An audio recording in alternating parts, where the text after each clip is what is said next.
The right amount of rasgullas or gulab jamuns here, for that matter, the moong dal halwa has gone into the stomach and it's happily getting digested. So for the rightful reasons, they call it a graveyard session. But I can assure you one thing is that the sessions coming up next, the way we have curated them, the kind of speaker lineup that we have for all of you, that's going to be another level altogether. So we're going to ensure that you're all energized. But before that, let me also get a little energy from the audience. So this is what I want you all to do is, just everyone please take your left hands up in the air. Everybody, left hands up in the air. You can all say hello to me. Well, hello. All right. We'll keep that left hands up for a little more while. I want you to take your right hand, 2 fingers, and start tapping your left palm. It looks like it's, we're just still digesting our food. Let's take 3 fingers and start tapping. 3 fingers. Can we tap it louder? We'll now take 4 fingers. Looks like there's a little bit of a drizzle there, but if you all love rains, let's take all the 5 fingers. What a rainy round of applause. We love the sound of it. Look at those smiles widen. Look at that energy out there. Thank you so much. Thank you always for being so awesome. And thank you as well for obliging with us with regard to our timelines and our schedules. I think this is one thing that a topic like sustainability demands, with the kind of speaker lineup, with the kind of topics that we have back to back. And it's wonderful to see the presence of all kinds of change makers over here, students as well, everybody joining us. That just shows that, this not just means serious business, but we want to take it up more sincerely. And I do hope you had some wonderful takeaways so far. What we're now about to do is shift the gears and move forward to our Nexus dialogue. That's coming up next, ladies and gentlemen. I want all of you to take a look at the agenda, because I know there's been a little bit of reshuffling that's happened. There are also parallel tracks taking place in the Nalanda Hall. But let me bring your focus back to the fact that we have the Nexus dialogue, wherein we get to focus on sustainable infrastructure for the SDGs. And let's bring on board our 2 speakers right away. Ladies and gentlemen, we firstly have with us Sanjay Mathur, Director and Representative Asia Region with UNOPS, UNOPS, that is UNOPS. And I'd also like to please invite Sunith Reddy, who's a co-founder Beforest Lifestyle Solutions. So let's please invite both of our speakers on stage. All right, one from this side and one from this side. It's wonderful, firstly, to have you all. Thank you so much for joining us. And on that note, let the dialogue begin. Over to you, sir.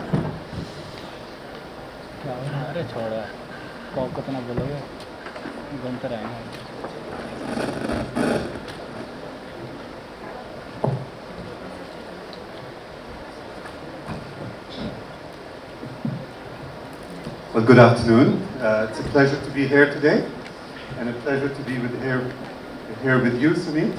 Thank you, Sanjay. So I hope we'll learn a lot about each other and what we are doing, and I hope that you'll find this dialogue interesting.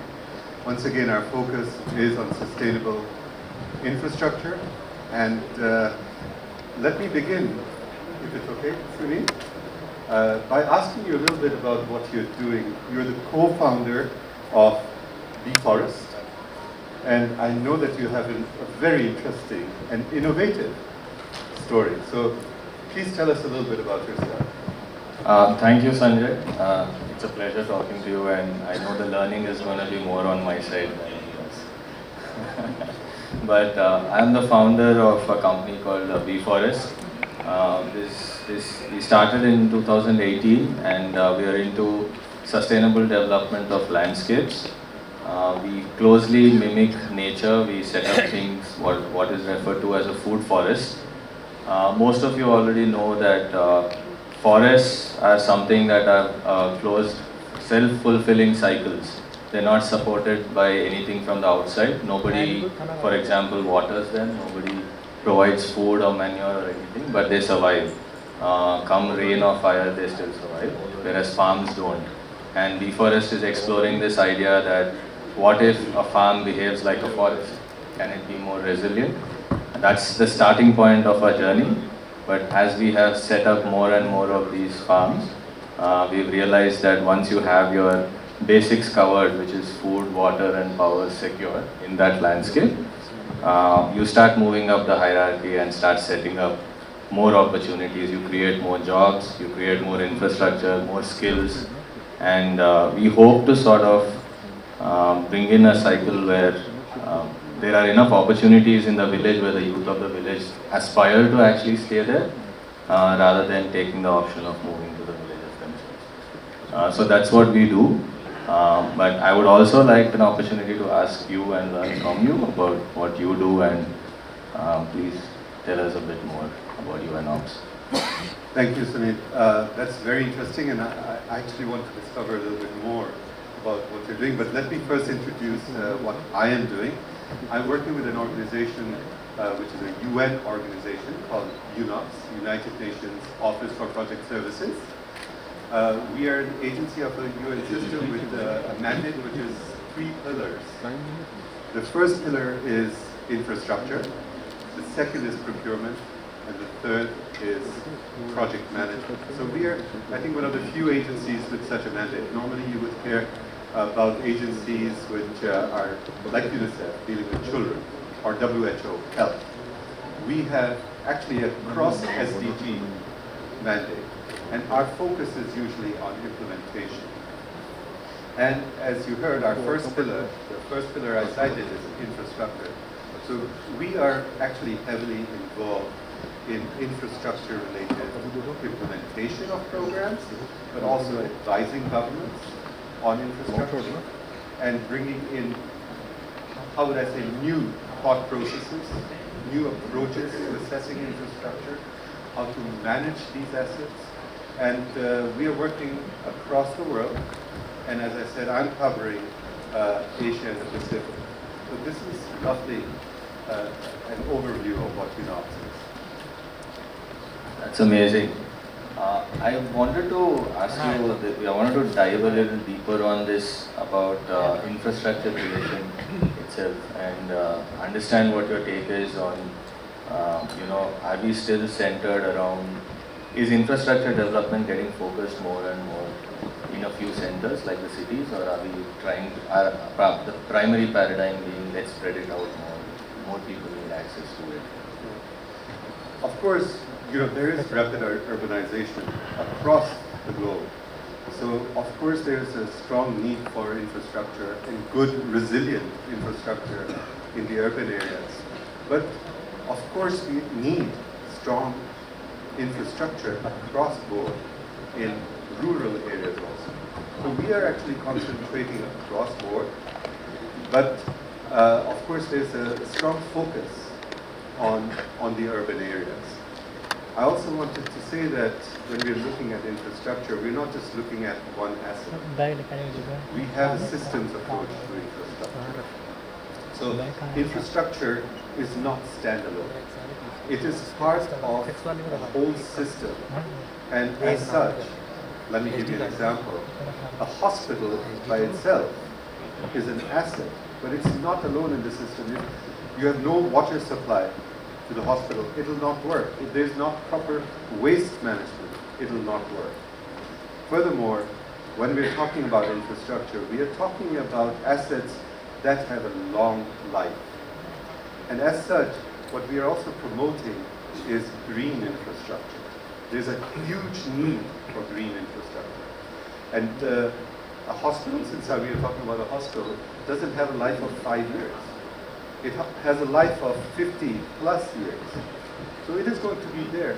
So it cannot be seen as something which exists today and will exist in the same manner tomorrow. So we really have to look at the life cycles of infrastructure as we move on and make sure that this infrastructure is expandable as there's growth in the area, and also that there's enough service provision. It is also disaster-proof to the extent possible. And finally, that it reduces or is built in a way where there is reduced emissions coming out from it. So, excuse me. But can I say something about your organization? When you were speaking, it reminded me of what a very famous architect once said. His name was Frank Lloyd Wright. You might have heard of him. Very famous architect. He was US-based. He said, study nature, love nature, stay close to nature. It will never fail you. Are you using these principles? Because when it comes to infrastructure, these are the principles we are abiding by. Yes, I think it's very interesting that you mentioned that infrastructure itself is not an isolated asset by itself, because our take on nature also is the same thing. So when we're talking about, when we're trying to mimic things, like that architect mentioned, then we are not looking at water as an isolated thing when we are talking about water management, or food as a separate, completely different silo. They are so closely interlinked that you cannot be solving the water problem without setting up good soil, for example. At the same time, you can't be having good soil without the right kind of plants growing there. So they're so interlinked that you can't have one without the other. And eventually, what they've also realized that if you look at a long enough time frame, like you were saying, both of these will go hand in hand with the financial viability also. If you're not looking at it like at a quarter by quarter level, and you're talking of generational capital being created, then you cannot be looking at what is the cash cow in isolation. So if you're trying to set up cycles that will last lifetimes and continuously enriching the space around you. I was just thinking about this, that I did mention that we started with food as the primary problem, setting up this landscape with food, water and power. But it's almost like we started trying to solve this, but we ended up with solutions of maybe and something else. Because once you had this secured, to ensure water security, we had to innovate. It didn't happen by itself. So we had to build houses in a very smart way. We had to build structures where they could be gravity fed. Because again, we were very far away from the grid. And it was just too expensive to connect the grid to us, rather than we had to generate our own electricity. And in the given capacity that our farm allowed, we had to build all the structures we needed and all the processing equipment. So it's interesting because, for example, we built a 5,000 square foot structure, which normally in a city would consume anything between 10 to 12 kilowatts, but the whole space runs at 1.3 kilowatts. Because all heating requirements are with biomaterial, all water is gravity fed, there is no pumping at all cooling is because of the architecture itself. And that kind of innovation can happen. Where it goes hand in hand with you want to do more development, but you're also getting much more efficient than conventional methods. And I think that's really important to take this into the grassroots level. So, but I wanted to know, in these kind of initiatives, is there space for larger institutions to come in and help us? Because there's no point in reinventing wheels. Where if there are 10 or 20 such players like us, does it make sense for a larger entity like UN is too big, but let's say a smaller bank or some government institution? Are there avenues like that today? Actually, you're now talking about partnerships. Yes. And partnerships are critical. Yes. That's the SDG 17. And of course, there are partners available. And you have a lot of investment going on, of course, for CSR. You are yourself using a form of crowdfunding. Yeah, crowdfunding, which is excellent. But there are, I would say, not sufficient bankable projects. So this seems like a very good bankable project, and ultimately the proof is in what you deliver. And I went on and heard, I saw a little bit about what you're doing, and your turnover over the last few years has already exceeded 100 crore. Last financial year. Yeah, last financial year. So it's working. Yes. And I think these are the models that we need to attract more financing. And there is financing available. There is financing available, of course, through the government. You have to work with the government on this. There's multilateral financing available, and actually a lot of the multilateral banks are looking for what we call bankable projects. And if there is a possibility to expand this kind of endeavor, there is definitely opportunity. So these are a few areas to look at. Anything that, you're talking about conservation, you're talking about energy, there is a huge goal. I'm just thinking about energy, that post-COVID, the energy demand alone in India has gone up, I think, by 33%. And how do you satisfy this demand? I mean, you are already finding some needs, but this is an immediate demand. And we are already looking at not achieving the 1.5 degrees. So with this kind of demand coming up, how do we really address the supply side? And this is all related to infrastructure. How can we find such innovative schemes for producing? How do we get better technology, green technology? The risk always is going back to the old coal and grey energies. And we really have to be very vigilant, because ultimately, by putting more into coal, it's going to be making grayer climate for our future generations. Right. I was actually, when you look at the lifestyle levels also, you're saying that the energy demand has gone up. Is there a way where somewhere in the vocabulary we can introduce this idea that we're not asking for a compromise in the lifestyle, but use less, like the whole reduce, refuse, recycle kind of paradigm coming into mainstream living also, and not just a prototype project somewhere? Is there that kind of push that exists today? Well, the push is already there, and you cited it. One of the pushes is there. It's how much are we actually doing? Okay, that's the key issue. We have to rethink a little bit how we're living. Ultimately, we have to recognize that our actions today are going to impact our future generations. So if we really are serious about it, we do need to modify our lifestyle. These are not big changes that we are talking about, but they work. And this is why they have been put in place. They have been advertised. But we have to imbibe these. And if we don't, we continue the same usual. Simple changes can make differences. Maybe not huge differences at present, but imagine if everyone subscribes to it and everyone follows it. Then you're talking about a massive impact. In fact, I would like to give a great example for that also.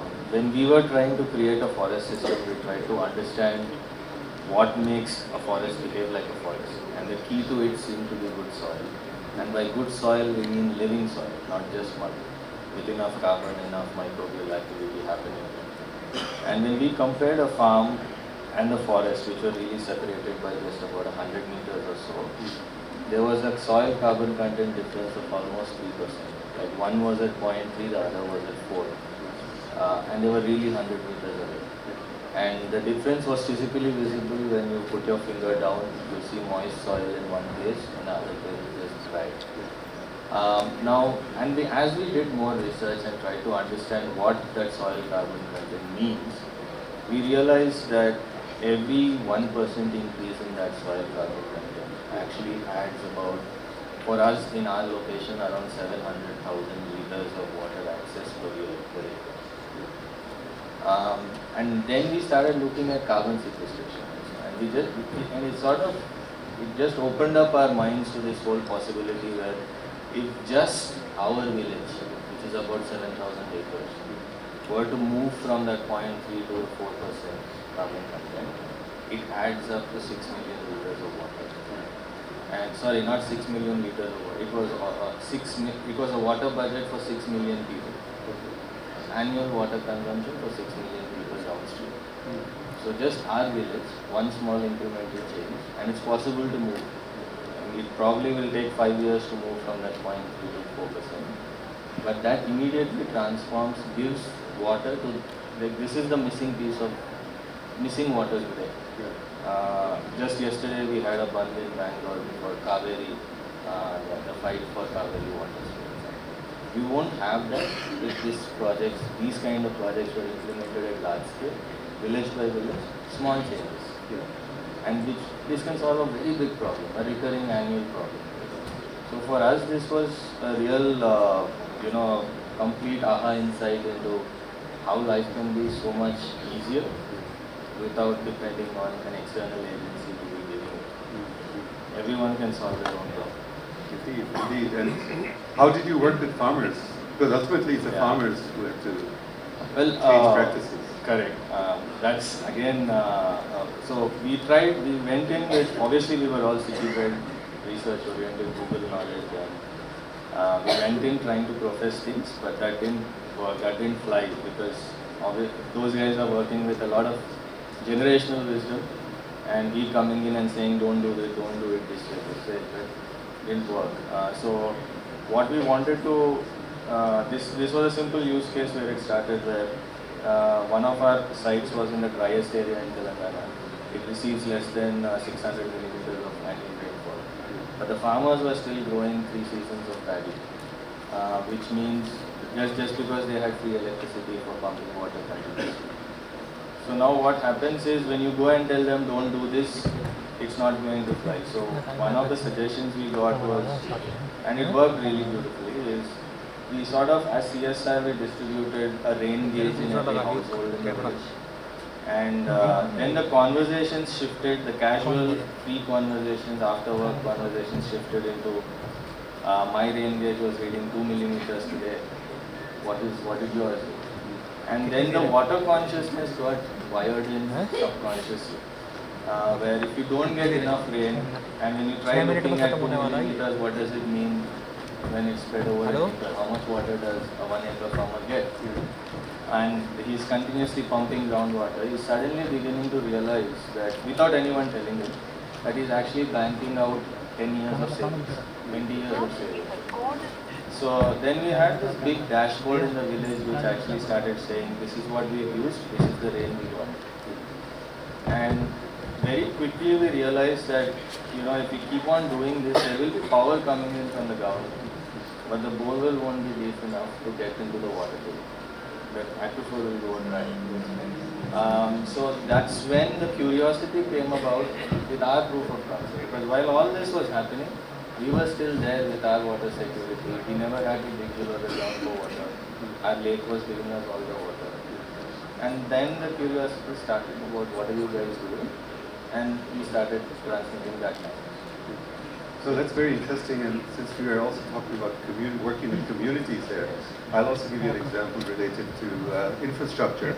And this is about solid waste management. We actually have worked in Sri Lanka extensively in solid waste management.